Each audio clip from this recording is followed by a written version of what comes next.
Hi there, and welcome to Wee Gems. Today's all about love. Love, that heart symbol, belongs in the heart chakra, the heart brain. For those who haven't heard me speak about the three brains before, we have three actual brains in our body. The one that we know, which is our head brain, the heart brain, which many years ago when I worked in cardiology, we would hear about new memories that the heart transplant patients had, and it came from the donor. And the gut brain, which we know there's been lots written about the gut of late and how these two lower brains are actually do a lot more work than we originally realized, as far as the production of some of our hormones we need. The gut brain has a lot of oxytocin and serotonin that's produced. The heart brain is, and the gut brain are really where we feel things. That's the language. It speaks in the language of feel, whereas the head brain is in actual language that we hear and we speak. So these two lower brains connect very differently to the one at the top of our heads. They don't look alike, but they do have very similar actions, mode of actions. They have synapses and produce the same sort of the memories that we have in all three areas. So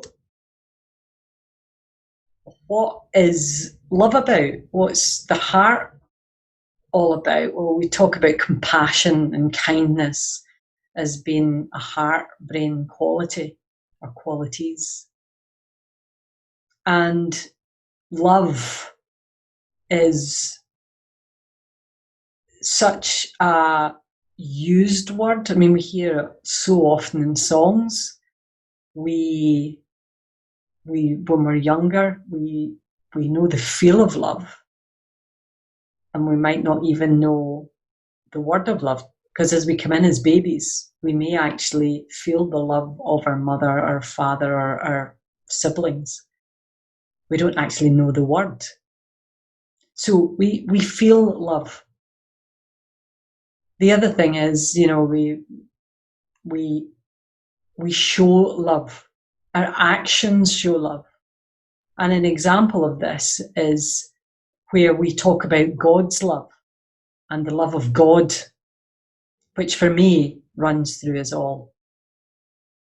And the part that you often see is if someone is religious and they talk about love and they also show love. But then you have the other people who go to church or go to a temple and they pray and they talk about God's love, and then they go home and they're violent to the family. That's not love. That's just pretense. That's just showing a side that you want to project. So that's inauthentic. And we feel inauthentic love. Is there such a thing as it? There isn't such a thing as inauthentic. We feel love or no love. That's what we feel. In actions, we see love and we see lack of love. So what is the opposite of love? And everybody usually says hate, but it's not. We have love, and the opposite of love is fear. The fear causes the hate, but it is actually fear. And we all somewhere within us have fear. And it can be the fear of spiders that people have, fear of snakes, fear of being able to go out my home and not be shot at, Fear of the person who lives in the street, who seems to be violent and shouts and makes a lot of noise. Fear of a sibling who bullied you when you were younger. A fear of bullies. A fear of a mother or a father. A fear of self and what we can do to ourselves. There's many, many types of fear, but fear is the opposite of love. And what we can do is transform that fear into love. And we can do it many, many different ways. It's something that I help clients with on many occasions, is those fears that we can take, which manifest into behaviours. And we can take those behaviours and change them into a love. We can go from, really feeling, when we talk about hatred, that fear of the person that's caused us to really either dislike them or hate them. We can take that and move it into forgiveness and love. So, love we can feel, love we can see. Love is often in the action rather than the word. It's easy to say the word love for many people and not even mean it. It's difficult for some people to say the word love. My mother was an example of being unable to say it. She'd never been told as a child or as an adult by her mother that she was loved, which I can't imagine what that's like, because Mum couldn't say it for a long, long time, but I did see the love that she gave me. So though she wasn't saying it, I could see she loved me. I could see everything she'd done for me. I could see even the times that she stopped me from going out, which I was not happy about and would throw a strop about. The sense of feeling secure. It was her boundaries she put up and said no, but actually, deep down, I felt secure that I had somebody who loved me enough that wouldn't let me do things. And I often get people saying, but where do you put the boundaries? And it's like, you put the boundaries in to allow the child to feel safe. You put the boundaries in to allow you to feel safe. So, Mum never said I love you to her children for a long, long time, but with a bit of perseverance and a bit from me saying, and to be honest, it wasn't really for me to hear, it was for her to be able to say it. And I would say it all the time to her as we left the house. We had a law in the house, which was before you leave and when you came in and you hugged and kissed your mum and dad and the siblings as well. So we always done that, leaving and coming back. So that always happened, but the love, I love you, was very difficult. Years later, she managed it, and it didn't sound quite right when she first said it, because it was difficult for her to say it. So there was no real meaning behind it. So it was like, yeah, love you. Yeah, love you. And I'd be on the phone, love you, yeah, love you. And then even before that, it was like, love you. Yeah, as quick as you can get it in. Until now, when I speak to her on the FaceTime, and she's 87 years old now, and we end the call every night with, love you. And she said, love you. And you can hear it. You can now hear the love. You can hear it comes from inside, and she's saying it with real love. And I talked to her about, talking about this. So she's fine that I'm actually talking about this to others, because she's hoping it'll help other people to be able to say it. But it is that saying it and meaning it. If you're being violent towards somebody and then saying it, you don't mean that. And they know you don't. They want to convince themselves that they do, and you want to convince them that you do. But that's not love. That's a hatred within you that you have, and it's a fear within you of something, and you feel the need to control. That's all it is. You need to change that from here to here. So from fear to love, from one place to another. We can transform things from one energy to another, but you just don't, get rid of it. That's it. No, it needs to be transformed. So I would say if you've got a fear, you're being violent, the fear is around something deep within you that you need to deal with.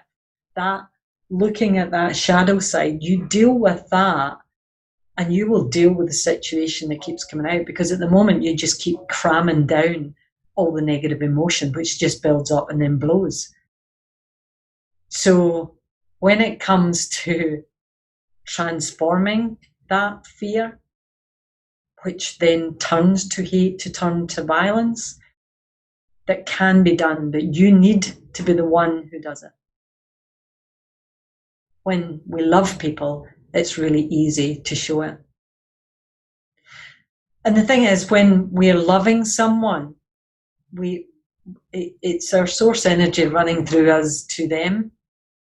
And when we are disregarding someone else and disrespecting them by using our fear to do them harm, you're actually harming yourself every time. So to be honest with you, it's not worth it. And when we harm ourselves, it's sort of like well, you deserve this. You deserve to feel like this, to feel bad about what you've just done.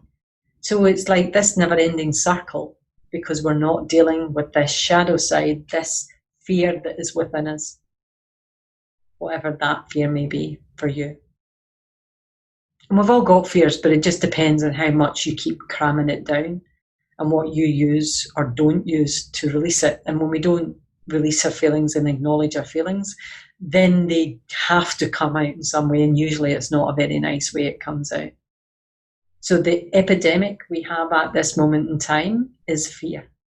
That's the epidemic that this whole universe, well, it's not even the universe is made up of much more than just us. But this human race is consumed with fear, and we don't know how to deal with it. But it's about time we learned, because we can transform that into love.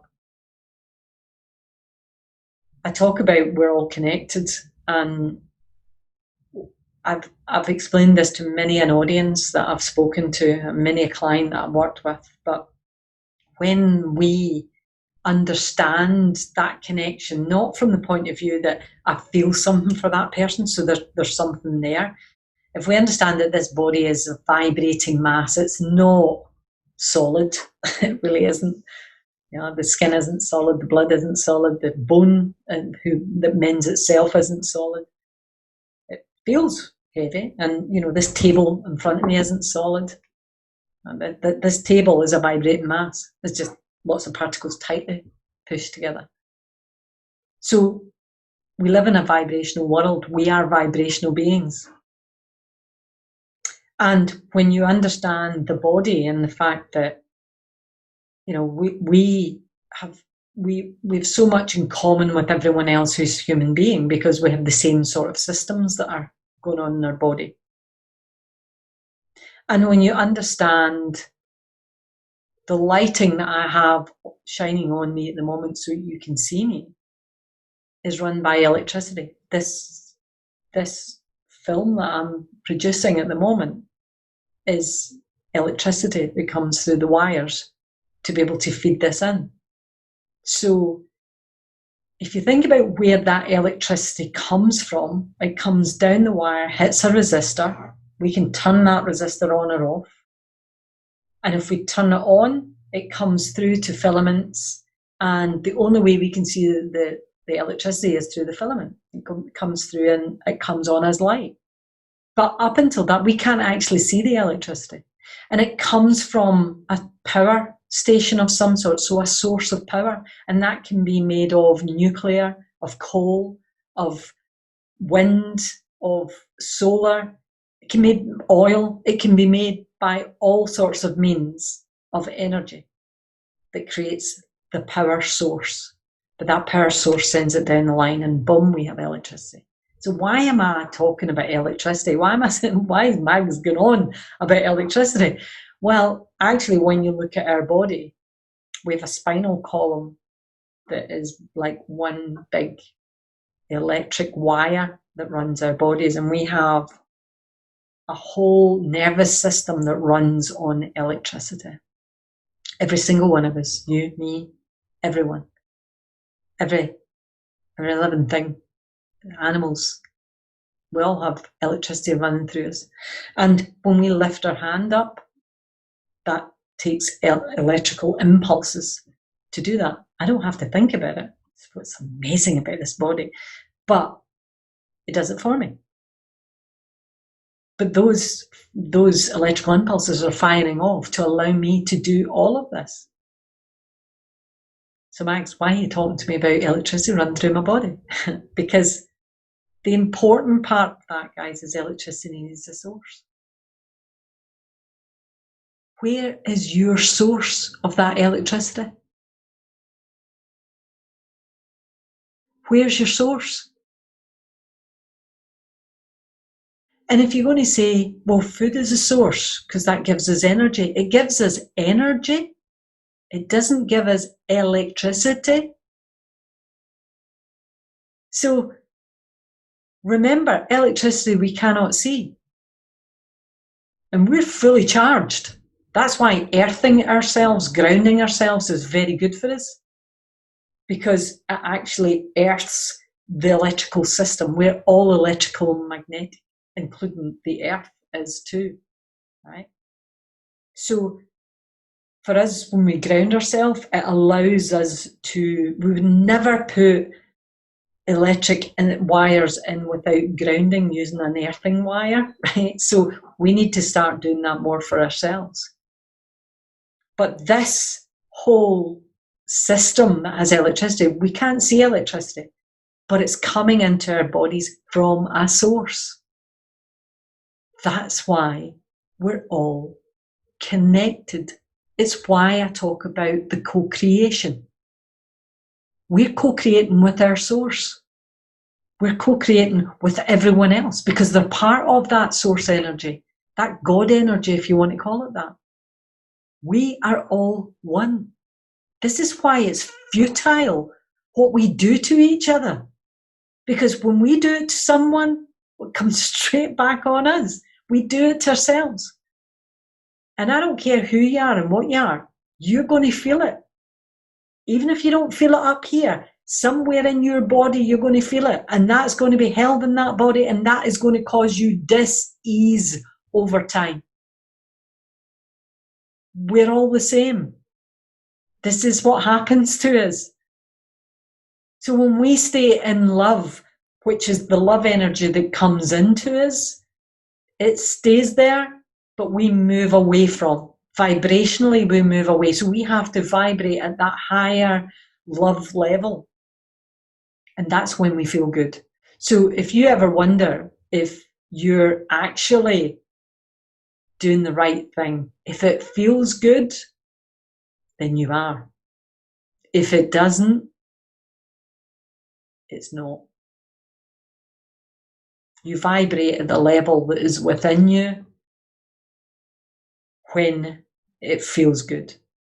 But you move away from it when anything feels bad, anything feels frustrating, anything feels nasty, horrible, fearful, whatever.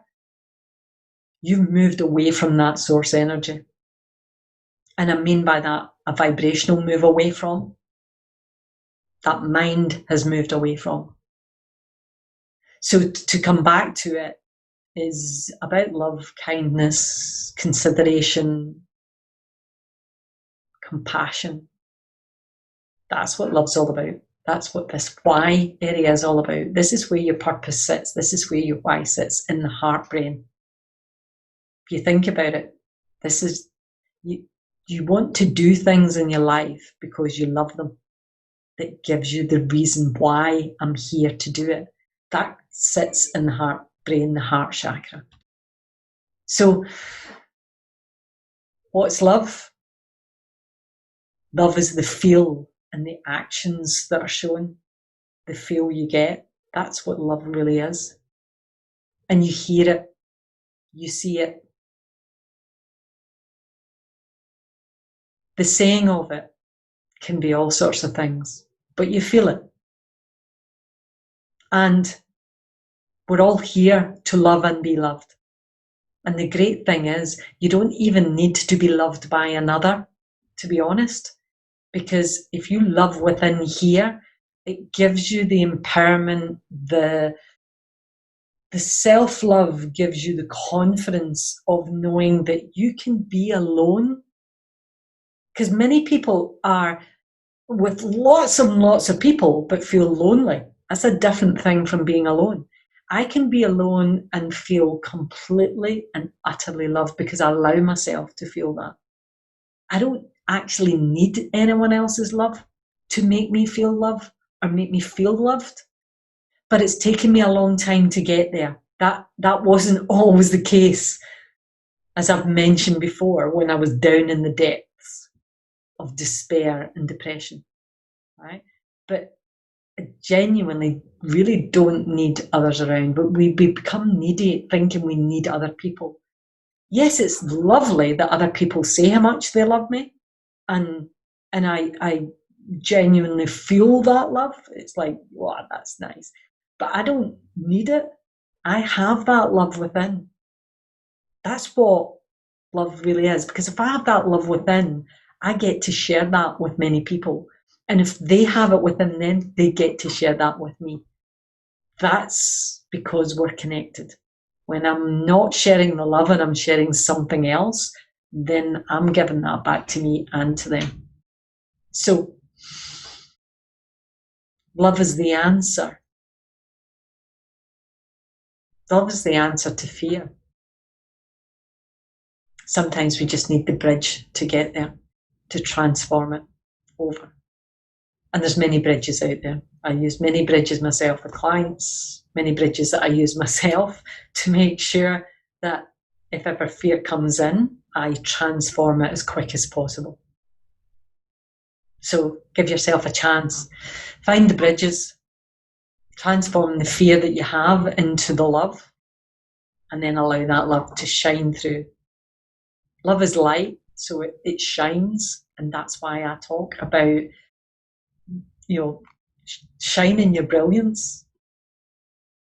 You have brilliance within you. Just shine it, shine the light. But you need to embrace that love itself. That's what self-love's about. People get a bit, I know that I'm supposed to love myself, and I know that it's self-love, but I don't really know how to get there. You just need to bridge that gap from fear to love. So, for me, from now, stay true, stay you, and keep bringing out that brilliant love that you have within. Hope to see you on the other side again in some other video, some other podcast, some other time that I'm having a chat on Wee Gems. If you like this, put the thumbs up. If you want to comment please below. Give me your thoughts, your opinions. I'll answer what I can. If you want me to do a Wee Gems, ask away. And if you really like some of the things that are coming out, and I might even be pushing some buttons for you, but that's actually good for you, then subscribe so that you make sure you get that in. I'll see you soon. And in the meantime, take care. Bye for now.